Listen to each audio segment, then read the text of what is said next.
আমার মতো মালপোয়া খেতে কে কে পছন্দ করো। মালপোয়াটা আমি তৈরি করছি সুজি, ময়দা, চিনি আর দুধ।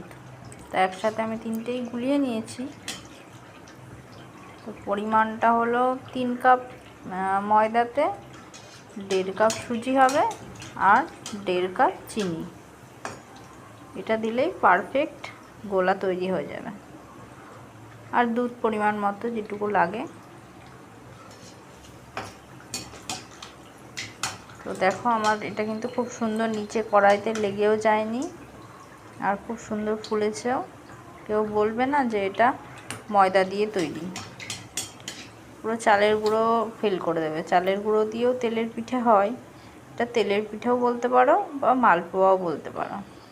আর মালপোয়ার টেস্ট আনার জন্য ওর মধ্যে অল্প কিছুটা মৌরি দিতে হবে।